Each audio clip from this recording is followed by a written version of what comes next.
I think Spaceport Cornwall will survive without Virgin Orbit. I think that they have other alternatives. However, it bears mentioning that Spaceport Cornwall was specifically designed for Virgin Orbit. I mean, there's so many things at that spaceport that are well suited, obviously, to facilitate Virgin Orbit launches. And also, it's also worth noting that there are so many companies that had established relationships with Virgin Orbit that now have to find other launch providers, not least of which is Kernosat, the first Cornwall manufactured and designed satellite, which was going to go up on the next Virgin Orbit flight and now needs to find a new launch provider overseas. And of course, shipping a satellite overseas costs more money.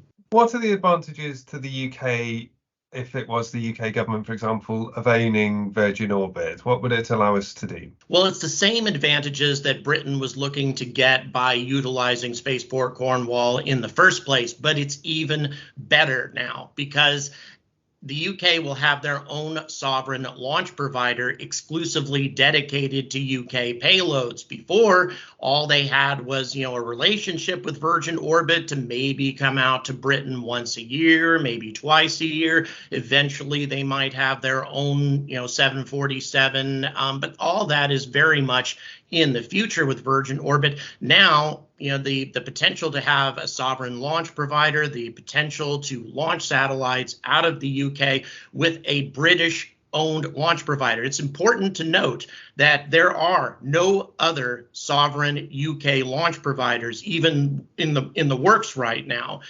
Even though I'm very fond of these other companies that up in Scotland, none of them are sovereign UK launch providers. This one could be.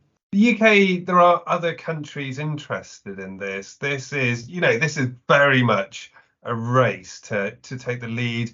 Cornwall tried to take the lead. You're worried Cornwall could fall behind if other governments are prepared to put money into this? I can't imagine that other nations are not looking at the possibilities here, because Australia, Brazil, and Japan all established relationships with Virgin Orbit as well, and were in the process or nearly completed horizontal launch spaceports also. I mean, you think about the advantage that this represents to Australia, for example.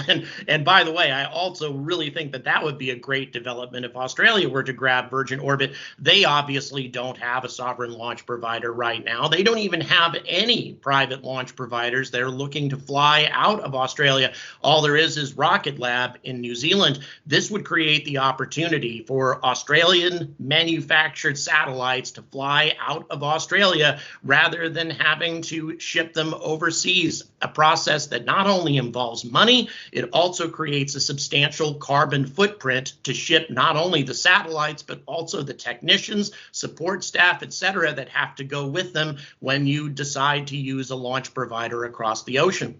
Why do you feel the UK government would be able to take Virgin Orbit forward if private firms haven't expressed an interest, and obviously it's led to its demise?